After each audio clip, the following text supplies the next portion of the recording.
10 page है। तो ये हम शो करना चाहते हैं कि ए का इनवर्स एग्जिस्ट करता है, ए has an inverse, A has an inverse if and only if GCD of A with N is 1। ये हम ये प्रूफ करना चाहते हैं। थोड़ा सा इन्होंने गिवन है, हिंट गिवन है, इन्होंने हिंट दिया हुआ है। तो मैंने अज्यूम कर लिया कि ए का इनवर्स एग्जिस्ट करता है इफ कन्वर्स पार्ट लेके चलते हैं पहले। तो let GCD of A with N is 1, A का जीसीडी एन के साथ 1 है। और आपने ये प्रूफ किया था जब मैं पढ़ा था यूक्लिडियन एल्गोरिथम कि अगर GCD of A comma B is D के इक्वल है, then there exist an integers, then there exist x and y belonging to the set of integers such that ax plus by equal to d। याद आ रहा है कुछ? Yes सही पढ़ा हुआ है। हाँ ठीक है। तो अब इसका हम यूज करेंगे। मैंने अज्यूम कर लिया कि GCD of A comma N is 1 है, 1 है, यानी कि ये आपका डी है। Therefore by Euclidean algorithm there exist some integer exist करेंगे b comma m belonging to the set of integers such that a into b plus m into n will be equal to 1। लिख सकते हैं by this property. अब हम क्या करेंगे, n apply करेंगे zn वाला। तो ये इसके इक्वल है, तो a plus B m into N modulo n। अब मैं अप्लाई करता हूँ, कॉन्ग्रुएंस क्लास निकालते हैं उसकी, क्योंकि ये दोनों इक्वल है। तो इन दोनों का अगर मैं n अप्लाई करता हूँ तो इन दोनों का रिमाइंडर भी सेम होगा। और ये अभी अभी हमने किया था कि a प्लस बी दो एलिमेंट को कैसे ऐड करते हैं, पहले दोनों को हम ऐड करेंगे फिर उस पर एन अप्लाई करेंगे। ये मल्टीप्लिकेशन में कैसे करते हैं, ए एन बी एन, पहले हम दोनों को मल्टीप्लाई करते हैं फिर उस पर एन अप्लाई करते हैं। तो इसको हम दोनों प्रॉपर्टी हम ये अप्लाई करेंगे, एक्स प्लस वाई वाली। तो फर्स्ट प्रॉपर्टी हम अप्लाई कर देते हैं, A into B of N plus M into N of N is equal to 1 of N. Now ये वाली प्रॉपर्टी हम अप्लाई कर देते हैं। So this implies A N into B N plus M N into N N. Right hand side में कितना है, 1 है। अब ये क्या देता है, रिमाइंडर देता है। जब इस एलिमेंट को हम डिवाइड करते हैं तो ये एलिमेंट कितना हो जाएगा आपका, एन को डिवाइड करेंगे एन से तो रिमाइंडर विल बी कितना हो जाएगा, 0। क्योंकि एन को डिवाइड कर रहे हैं एन से तो रिमाइंडर विल बी 0। सो ये आपकी टर्म ये 0 हो जाएगी, तो ये टोटल 0 हो जाएगा। तो इट इज इक्वल टू 1, तो दिस इज इक्वल टू 1 है। तो हमारे पास क्या मिल गया, A N into B N is equal to 1। So this implies यही हमारे पास होती है प्रॉपर्टी होती है। और अगर आप ये निकालेंगे, क्योंकि A into B N multiplication property जो है सेम होल्ड करती है, B into N into A into N, ये भी आपका 1 के इक्वल हो जाती है। तो यहाँ से बाय डेफिनेशन, इनवर्स की definition, A into B is same as B into A, and वापस से आइडेंटिटी एलिमेंट मिलता है तो बी हम बोलते हैं ए इनवर्स।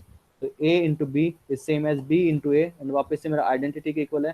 तो this implies A has an inverse, N has inverse element, N has an inverse element. और we can say B is the A inverse, B will be equal to the A N का inverse. तो इसका inverse exist करता है, यही हमें show करना था।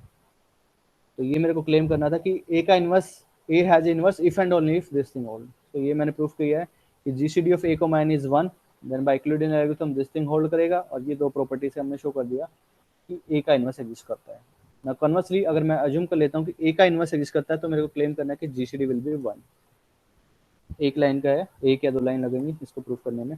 तो let's assume that A has an inverse, A has an inverse element, inverse element है हमारे पास, A has an inverse element. So inverse element है, so this implies there exist an element B belonging to G, मतलब जो कि हमारा Z N है, such that A N into B N will be equal to the identity element by definition. By definition it will be 1 identity member. Now since a n into b n, अगर इन दोनों को हम compare करते हैं, इसको हम लिख सकते हैं a n into b n is 1. So this implies by closure property, second property, a into b n is identity 1.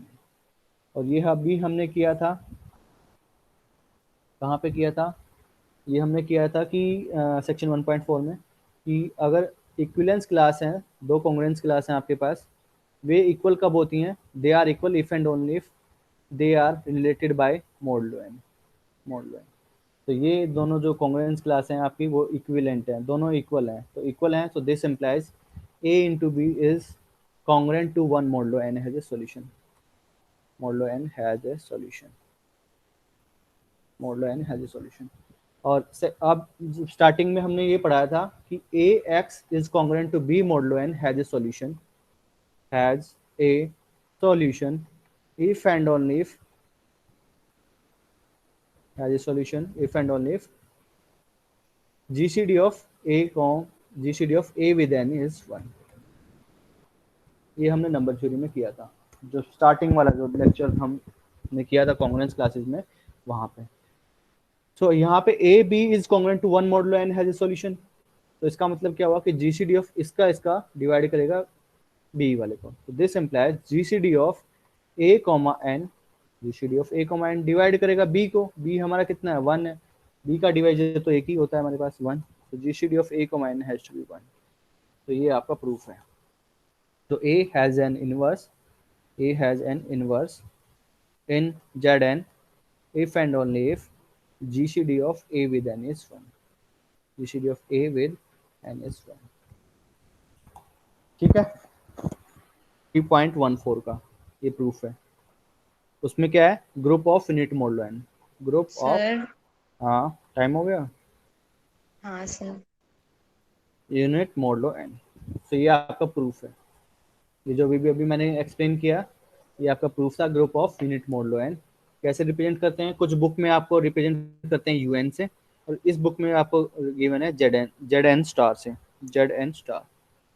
तो इसमें लिखा हुआ है यूनिट्स ऑफ जेड एन। तो कौन कौन से एलिमेंट आएंगे? अभी हमने देखा कि वे सारे एलिमेंट आएंगे। यूनिट्स का मतलब मैंने ये पहले ही बताया था, वे सारे एलिमेंट जिनका मल्टीप्लिकेटिव इनवर्स एग्जिस्ट करता है। तो मल्टीप्लिकेटिव किन का इनवर्स एग्जिस्ट करता है? ए has inverse in Z n with respect to multiplication if and only if GCD is 1। So इसमें आपके वे सारे एलिमेंट आएंगे x belonging to Z such that, Z में ले लीजिए या जेड एन में, बात सेम ही है। तो x belonging to Z n such that GCD of x with N is 1। तो ये आपके एलिमेंट आएंगे। तो x belonging to, and this is same as x belonging to z such that x is greater than equal to 1 less than equal to n and GCD is n। ये मैंने definition मैंने explain की थी, ये definition मैंने define की थी, इसको हम बोलते हैं Euler phi function, phi n जब मैंने डिफाइन किया था, नंबर ऑफ एलिमेंट्स, उसकी कार्डिनलिटी। तो जेड एन की कार्डिनलिटी यानी कि order of the group Z n will be equal to the order of this, and इसको हम बोलते हैं phi n। so phi n number of element exist करते हैं Zn स्टार में। तो Zn star is a group with respect to multiplication and it is a finite group, and order जो हो जाएगा आपका Zn स्टार का वो आपका होता है phi n, phi n number of elements exist करते हैं।